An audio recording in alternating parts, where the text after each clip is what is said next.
Oke, assalamualaikum warahmatullahi wabarakatuh.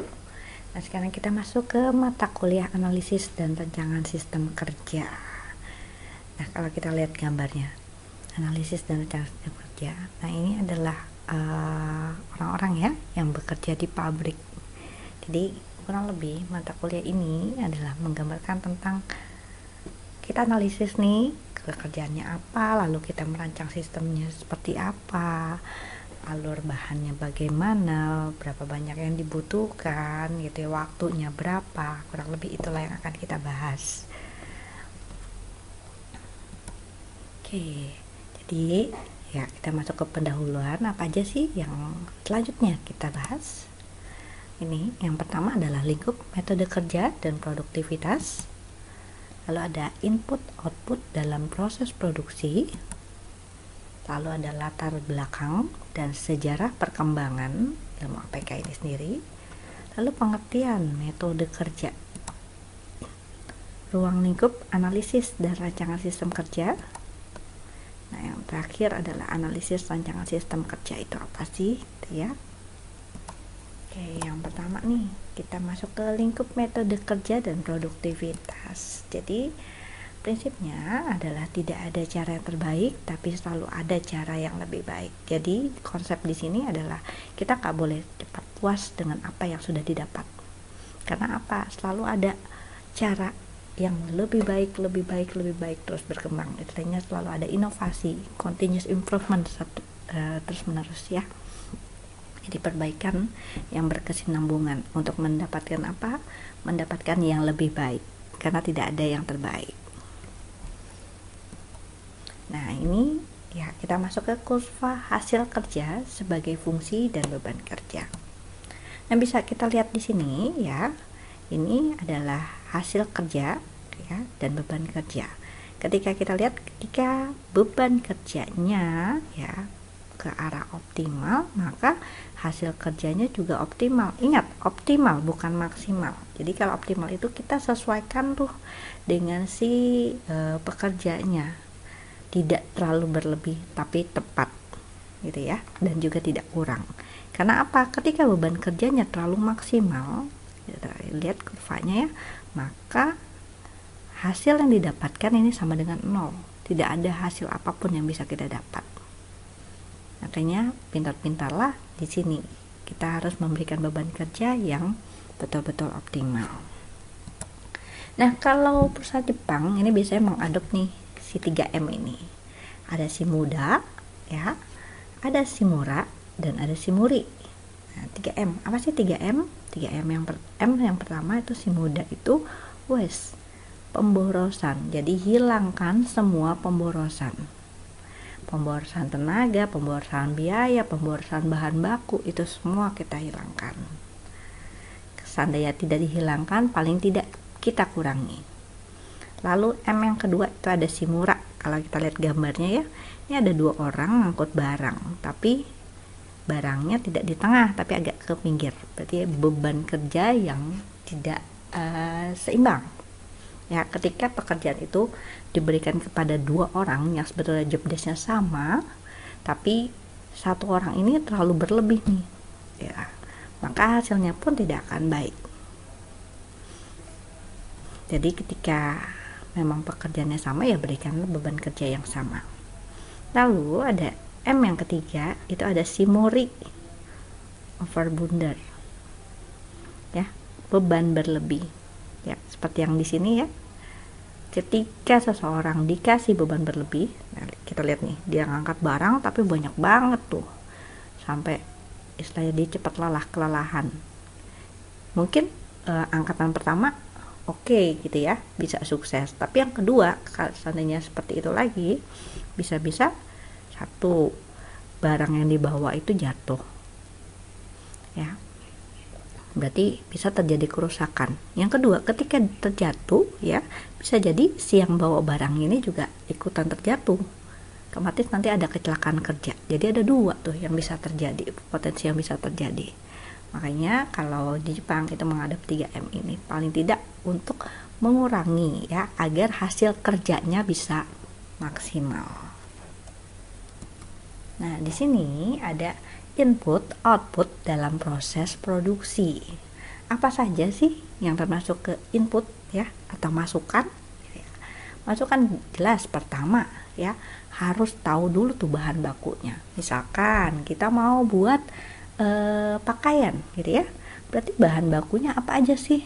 Oh, kita butuh misal mau buat kaos, berarti misalkan dari bahan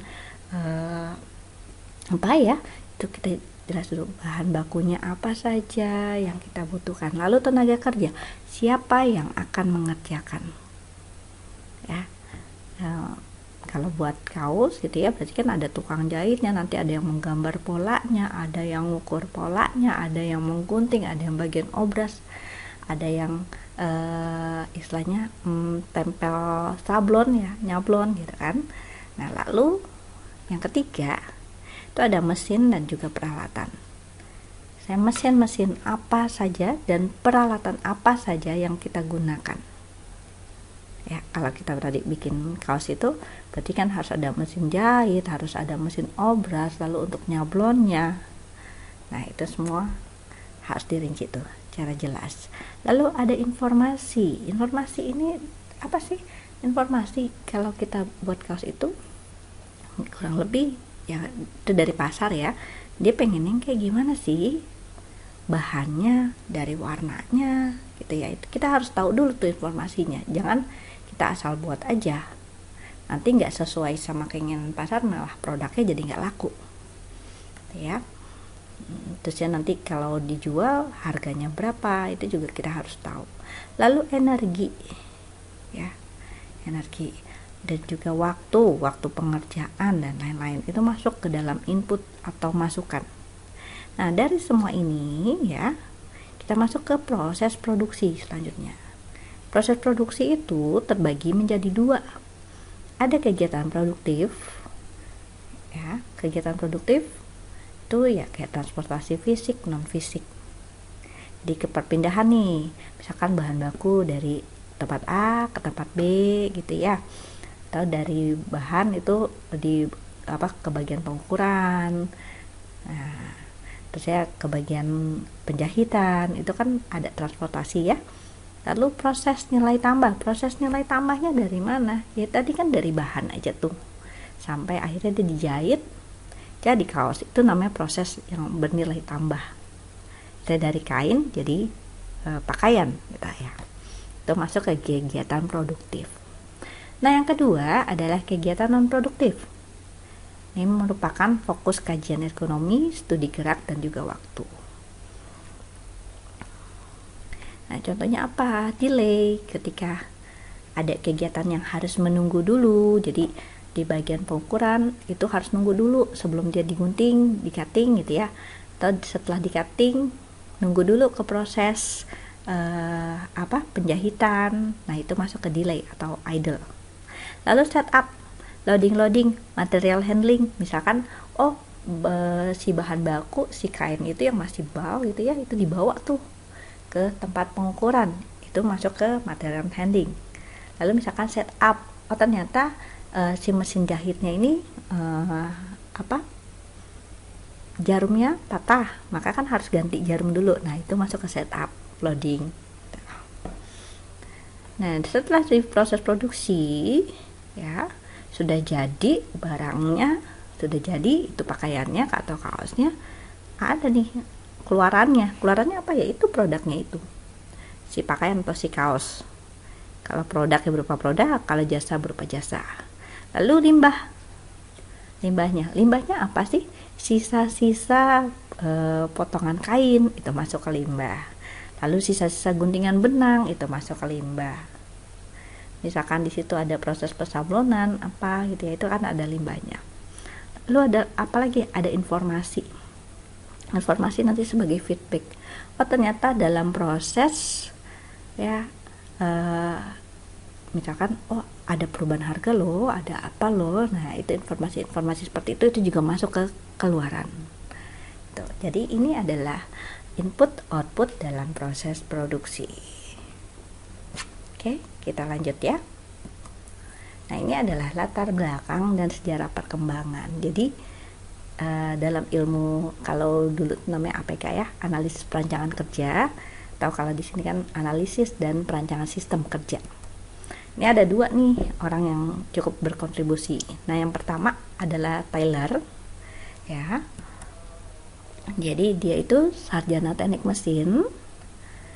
Dia mengawali studi dengan pengukuran waktu. Dia mengintroduksi the principle of scientific management dalam studi mengenai tata cara pengukuran.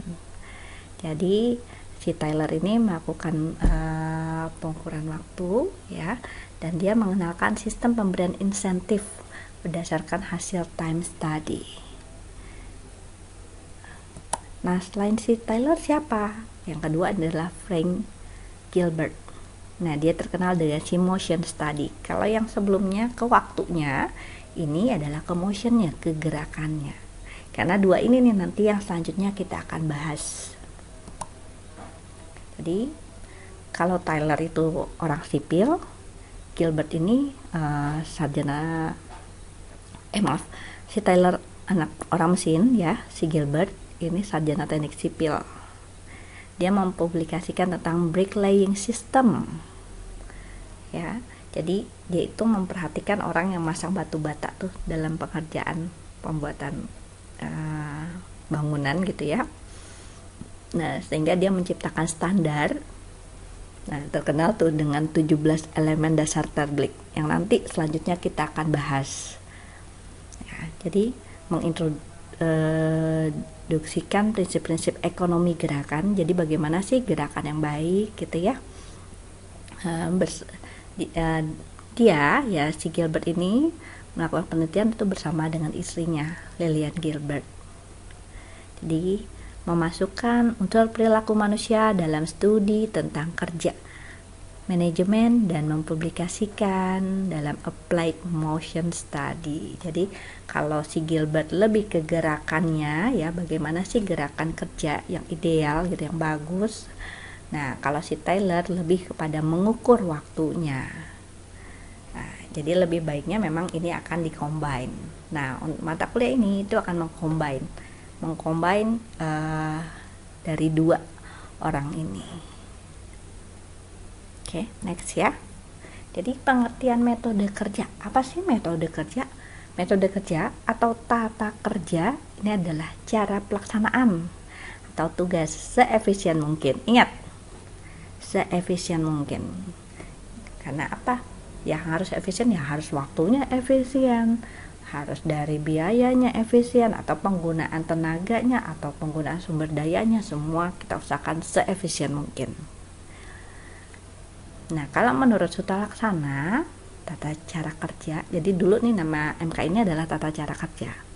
Ini adalah suatu ilmu yang terdiri dari teknik-teknik dan prinsip-prinsip untuk mendapatkan rancangan atau desain terbaik dari sistem kerja. Nah, sistem kerja itu apa sih? Nah, pokoknya nih, sistem kerja adalah satu kesatuan yang terdiri dari berbagai komponen atau unsur yang saling berinteraksi dan saling bergantungan untuk mencapai tujuan yang sudah ditetapkan. Jadi memang nanti setelah MK ini juga ada MK lanjutan ya, itu juga akan membahas tentang sistem kerja. Jadi lanjutnya itu ya, kelanjutan dari MK ini adalah MK ergonomi. Oke, di sini ada ruang lingkup analisis dan rancangan sistem kerja. Jadi untuk mendapatkan teknik tata cara kerja itu yang sebelumnya kita bahas kan ada dua ya. Ada kita ngukur yang waktunya, si time-nya ya, si time study. Nih, teknik-teknik pengukuran kerja. Ini masuknya ke time study. Dan juga ada juga motion. Motion itu dengan cara ini nih, prinsip-prinsip pengaturan kerja. Nah, yang Gilbertnya, ini yang si Taylornya. Untuk pengukuran kerja apa aja sih? Yang pertama, kita ukur waktunya dulu. Setiap kegiatan ya, kita ukur waktunya. Lalu ukur apa lagi? Ukur tenaganya. Ukur tenaga pakai cara apa? Ukur tenaga itu bisa nanti sih ya, ini lebih ke mata kuliah lanjutan di ergonomi, itu bisa pakai fisiologi kerja. Fisiologi kerja juga ini ada yang ngukurnya psikisnya ya, beban kerja mental, dan ada beban kerja fisik gitu. Nah, nanti ada pengukuran psikologis yang tadi saya bilang. Psikologis itu ada bisa pakai beberapa ya, ada NASA TLX nanti. Cuma untuk di sini ya, analisis dan rancangan sistem kerja, kita tidak akan mengukur sampai tenaga dan psikologis dan juga sosiologis. Kita hanya ke pengukuran waktunya saja. Tapi di mata kuliah ergonomi ya, kita akan mengukur tenaga, mengukur psikologis, dan mengukur sosiologisnya gimana. Jadi hubungan dengan orang lain, karena pekerjaan ya itu akan berkaitan dengan orang yang bekerjanya. Jadi ketika orang itu bekerjanya shift malam terus, itu akan berpengaruh terhadap sosiologisnya. Makanya orang yang bekerja terus-menerus di shift malam itu emosinya tidak akan stabil, dia akan lebih cepat marah. Ya, nanti itu kita akan bahas di MK yang lain ya. Itu untuk time study. Nah, untuk motion ya, prinsip-prinsip pengaturan kerja ada apa aja? Ada faktor-faktor manusianya. Karena kan setiap manusia pasti beda ya karakteristiknya. Lalu ada studi gerakan. Studi gerakan. Jadi gerakannya itu yang idealnya gimana sih sehingga bisa seefisien mungkin. Lalu nanti ada ekonomi gerakan. Nanti dari semua ini ya, kita pilih alternatif sistem kerja yang terbaik, sehingga nanti kita dapatlah sistem kerja terbaiknya itu apa ya. Jadi nanti si time dan si motion kita jadiin satu, akhirnya dapatlah sistem kerja yang terbaik ya. Jadi memang kalau pengukuran kerja itu lebih kita bermain angka-angka, tapi kalau pengaturan kerja itu betul-betul kita harus jeli gimana cara menata istilahnya ya, kerja yang baik itu seperti apa sih. Oke, nah ini ya, ruang lingkup analisis dan rancangan sistem kerja. Jadi teknik prinsip digunakan untuk mengatur komponen sistem sehingga tercapai efisiensi dan produktivitas. Ya, kita bicara di sini bukannya efektivitas ya, tapi efisiensi dan produktivitas. Bagaimana produktivitas bisa meningkat, tapi secara biaya, secara waktu, secara tenaga itu bisa seefisien mungkin. Lalu komponen sistem kerja itu terdiri dari manusia dengan sifat dan kemampuannya, karena bisa berbeda-beda ya, antara si A, si B, si C itu kan berbeda. Bahan, perlengkapan, dan peralatan kerja, serta lingkungan kerja. Makanya ini kita harus perhatikan semua. Bagaimana lingkungannya, bagaimana peralatannya gitu ya. Termasuk juga suhu udara, kelembapan, segala macam itu masuk ke dalamnya. Nah, prinsip pengaturan kerja itu terdiri dari faktor manusia, studi gerakan, dan ekonomi gerakan. Ini sih pembahasan dari yang gambar tadi ya. Lalu ada teknik-teknik pengukuran kerja. Apa aja yang diukur? Bisa waktu, tenaga, psikologis, dan sosiologis. Ya, mungkin itu saja ya materi yang saya sampaikan untuk awal. Oke, terima kasih. Wassalamualaikum warahmatullahi wabarakatuh.